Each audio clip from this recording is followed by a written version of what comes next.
Hello दोस्तों, आज हम डिस्कस करेंगे बच्चों की मेडिसिन के बारे में।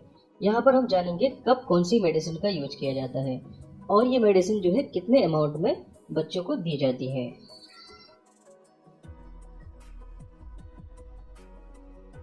तो चलिए दोस्तों शुरू करते हैं। तो सबसे पहले फीवर मतलब कि बुखार में यूज होने वाली मेडिसिन कौन सी होती है।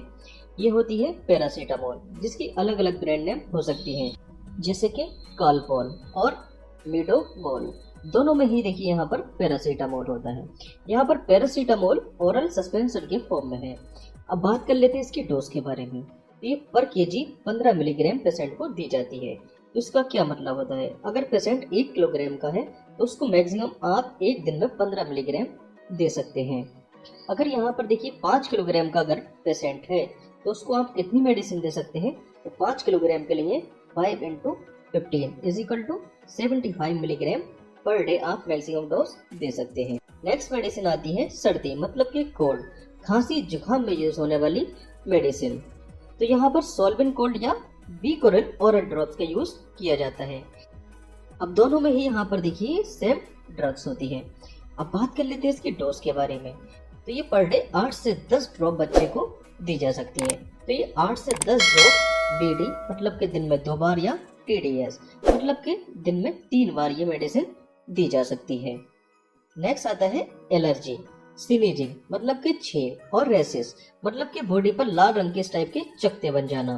तो यहाँ पर देखिए कौन सी मेडिसिन का यूज किया जाता है, यहाँ पर सिट्रीजिन ड्रॉप का यूज किया जाता है। अब बात कर लेते हैं इसकी डोज के बारे में। तो यहाँ पर देखिए पर केजी 0.25 मिलीग्राम के हिसाब से इसको दे दिया जाता है। तो इसका क्या मतलब हुआ, अगर पेशेंट का जो वेट है वो 5 किलोग्राम है तो कितनी मेडिसिन ये पेशेंट को देनी चाहिए, तो 5 into 0.25 is equal to 1.25 milligram per day आप इसको दे सकते हैं। अब यहाँ पर देखिए 5 ड्रॉप में 2.5 मिलीग्राम ये मेडिसिन होती है। तो एक ड्रॉप में कितनी मेडिसिन होगी, तो एक ड्रॉप में होगी ये 0.5 मिलीग्राम। ओके, तो ये एक ड्रॉप में होगी। तो यहाँ पर देखिए इसी के हिसाब से जो है कितनी ड्रॉप पेशेंट को देनी होती है वो कैलकुलेट कर लेंगे। और दूसरी बात, यहाँ पर 12 मंथ तक के बच्चे को ये अवॉइड किया जाता है। 12 मंथ के बच्चे तक ये मेडिसिन नहीं दी जाती है, उससे ऊपर को आप इस मेडिसिन को दे सकते हैं। नेक्स्ट आती है मॉन्टर एलसी किट सिरप। तो इसका यूज कहाँ पर किया जाता है, इसका यूज एलर्जी, रनी नोज मतलब के नाक का बहना, स्नीजिंग मतलब के छींक यहाँ पर किया जाता है। अब बात कर लेते हैं इसकी डोज के बारे में। तो मैक्सिमम जो है 5 ml पेशेंट को ये दी जा सकती है और इस सिरप का यूज 5 से 6 साल के ऊपर ही किया जाता है, मतलब कि 2-3 साल के बच्चे को ये नहीं दी जाती है। नेक्स्ट सिरप आती है ग्रीलिंटस बीएम सिरप। इसका यूज कहाँ पर होता है, इसका यूज एस्थमा मतलब के दमे के केस में, बच्चे को अगर दमा हो जाता है, सांस लेने में दिक्कत होती है, ब्रोंकाइटिस मतलब के ब्रंकस जो होते हैं अगर उनमें इन्फ्लामेशन हो जाता है तो हम उसको ब्रोंकाइटिस के नाम से जानते हैं। किसी भी मेडिकल टर्म के आगे अगर आइटिस शब्द आ जाता है तो उसका मतलब होता है इन्फ्लामेशन। तो यहाँ पर ब्रोंकस में अगर इन्फ्लामेशन हो जाता है तो इसको हम बोल देते हैं ब्रोंकाइटिस। तो ब्रोंकाइटिस होगा, एस्थमा होगा, तो इसकी वजह से पेशेंट को खांसी भी हो जाएगी। अब बात कर लेते हैं इसकी डोज के बारे में। तो मैक्सिमम जो है ये 5 ml पेशेंट को दिया जा सकता है और इसका यूज 4 से 5 साल तक के बच्चे के ऊपर ही इसका यूज किया जाता है। नेक्स्ट आता है ऑफ्लॉक्सासिन ओरल सस्पेंशन। तो ये ज़ेनफ्लॉक्स के ब्रांड नेम से मार्केट में अवेलेबल होती है। तो ऑफ्लॉक्सासिन एक एंटीबायोटिक या एंटीबैक्टीरियल मेडिसिन होती है। तो ये बैक्टीरिया के इन्फेक्शन में जो है काम में आती है। तो बैक्टीरिया अगर स्किन में इन्फेक्शन कर देता है, लंग्स में इन्फेक्शन कर देता है मतलब कि फेफड़ों में इन्फेक्शन कर देता है या कान में इन्फेक्शन कर देता है तो वहां पर इसका यूज किया जाता है। अब बात कर लेते हैं इसकी डोज के बारे में। तो 1 साल से 12 साल तक के बच्चे को ये 5 ड्रॉप जो है बीडी दी जाती हैं। तो 5-5 ड्रॉप जो है 2 टाइम ये दी जा सकती हैं। नेक्स्ट आता है सिरप और सस्पेंशन। तो यहाँ पर देखिए एजिथ्रोमाइसिन का ये सस्पेंशन है और ओमनिक्स के नाम से आता है ये सेफेक्सिम ओरल सस्पेंशन। तो दोनों ही एंटीबायोटिक या एंटीबैक्टीरियल मेडिसिन है। तो इसका काम देखिए क्या होगा, इसका काम बैक्टीरिया के इन्फेक्शन को रोकने में होगा। जैसे कि बैक्टीरिया अगर टॉन्सिलाइटिस कर देता है, तो जैसे कि मैं बता चुका हूँ आइटिस का मतलब होता है इन्फ्लामेशन। अगर टॉन्सिल्स में जो है यहाँ पर देखिए इन्फ्लामेशन हो जाता है तो इस टर्म को हम बोल देते हैं टॉन्सिलाइटिस। अगर देखिए ब्रोंकस में आइटिस हो जाता है, मतलब कि जो सांस की नली होती है वहां पर होता है ब्रोंकस। अगर उसमें इन्फ्लामेशन हो जाता है तो इसको हम बोल देते हैं ब्रोंकाइटिस। ओके, तो यहाँ पर अगर इन्फ्लामेशन हो जाता है बैक्टीरिया द्वारा, या एयर में इन्फेक्शन हो जाता है, कान में इन्फेक्शन हो जाता है, तो यहाँ पर इस मेडिसिन का यूज किया जाता है। अब बात कर लेते हैं इसकी डोज के बारे में। तो इसको 8 से लेकर 10 मिलीग्राम पर केजी के हिसाब से इसका यूज कर लिया जाता है। तो इसको देखिए 6 महीने से लेकर 12 साल के बच्चों में इसका यूज किया जा सकता है। नेक्स्ट सस्पेंसर आता है सोफ्लोसिन एम। सोफ्लोसिन एम में जो है 2 मेडिसिन होती हैं। पहली होती है ऑफ्लॉक्सासिन, दूसरी होती है मेट्रोनिडाजोल। तो यहाँ पर ऑफ्लॉक्सासिन जो है एंटीबायोटिक मेडिसिन होती है, जबकि मेट्रोनिडाजोल जो है पैरासाइट जैसे कि प्रोटोजन्स के एंटी ये काम करती है। तो इसका यूज देखिए बैक्टीरिया के इन्फेक्शन में होगा और स्टमक इन्फेक्शन। तो जो प्रोटोजोन्स हैं वो स्टमक इन्फेक्शन कर देते हैं, तो उसके कारण डायरिया हो जाता है या डिसेंट्री हो जाती है।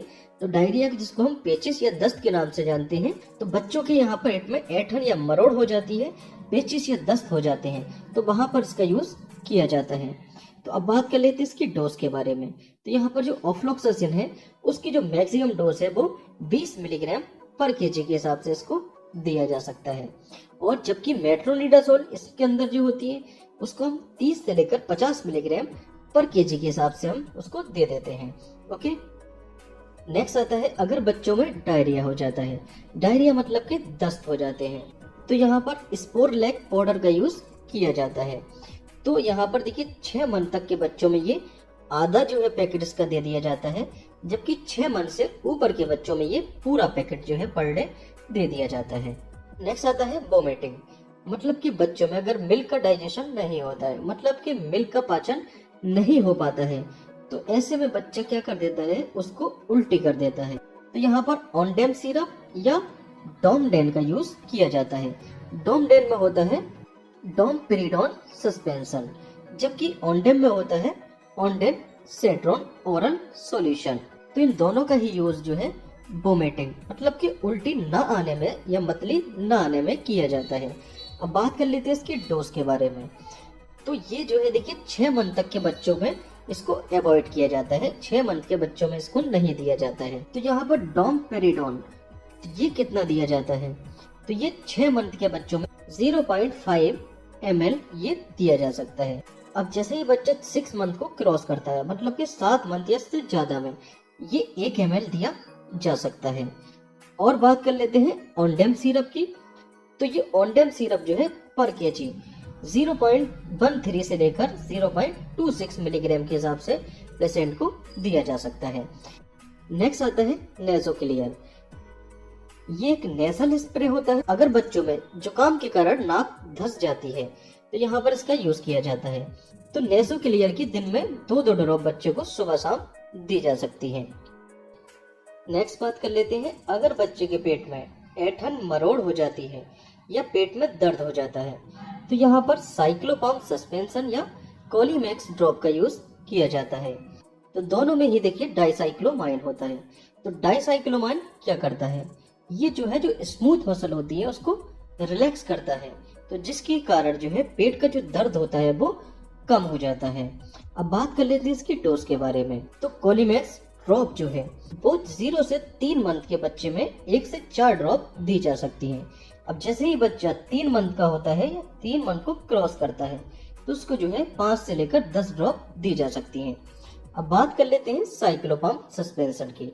तो साइक्लोपाम सस्पेंशन जो है 6 मंथ तक के बच्चे को नहीं दिया जाता है, इससे ऊपर इसका यूज किया जाता है। इससे ऊपर के बच्चे को ये लगभग 0.5 ml पर डे दिया जा सकता है।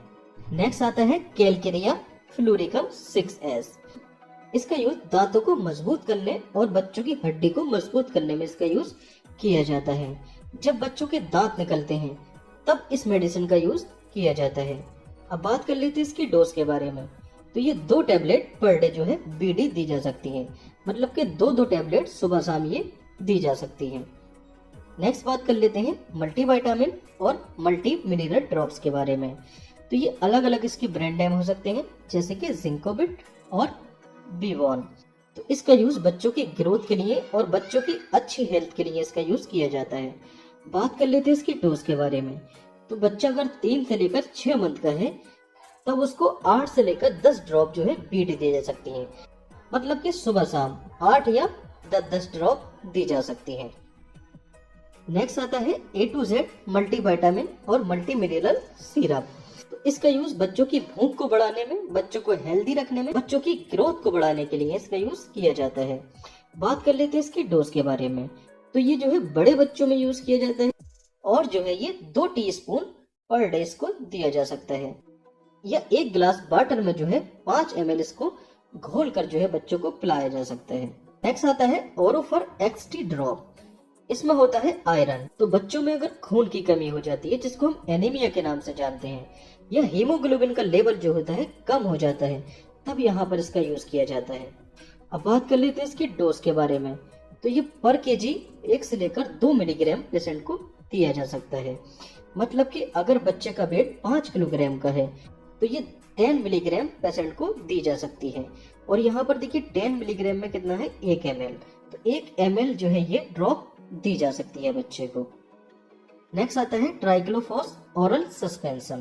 तो इसका यूज देखिए कब किया जाता है, जब बच्चों को नींद नहीं आती है, बच्चा रात भर रोता है, तो यहाँ पर इसका यूज किया जाता है। ये एक सेडेटिव ड्रग है। सेडेटिव मतलब सुला देने वाली ड्रग होती है। इसका यूज देखिए रेयरली किया जाता है, जब नीड हो तभी इसका यूज किया जाता है। बात कर लेते हैं इसकी डोज के बारे में। तो ये 30 से लेकर 50 मिलीग्राम पर केजी के हिसाब से जो है पेशेंट को दिया जा सकता है, और ये एक ही बार ये डोज दी जाती है, मतलब कि सिंगल डोज में ये दिया जाता है। नेक्स्ट आता है एल्बेंडाजोल ओरल सस्पेंशन। तो इसका यूज जो है पेट के कीड़ों को मारने में किया जाता है। अगर पेशेंट 2 साल से ऊपर का है तब इसको 200 मिलीग्राम ये दिया जाता है, और 200 मिलीग्राम में होता है 5 ml। और अगर पेशेंट 5 से लेकर 6 साल से ऊपर का है तो यहाँ पर 200 मिलीग्राम में 5 ml है, तो 400 मिलीग्राम में 10 ml होगा। तो इसको जो है रात को सोते टाइम लिया जाता है, क्योंकि उस टाइम जो कीड़े होते हैं यहाँ पर, जैसे कि हेलमिंथीस या एस्केरिस, तो ये जो होते हैं वो एक्टिव होते हैं। और इसको लेने के कुछ देर पहले फैटी जो है फूड जो है लेना चाहिए, जैसे कि मीठा दूध। तो जैसे ये पेशेंट इसको पी लेता है उसके बाद ये ओरल सस्पेंशन लेता है, तो इस ओरल सस्पेंशन का जो एब्सॉर्प्शन रेट है वो 5 टाइम जो है बढ़ जाता है।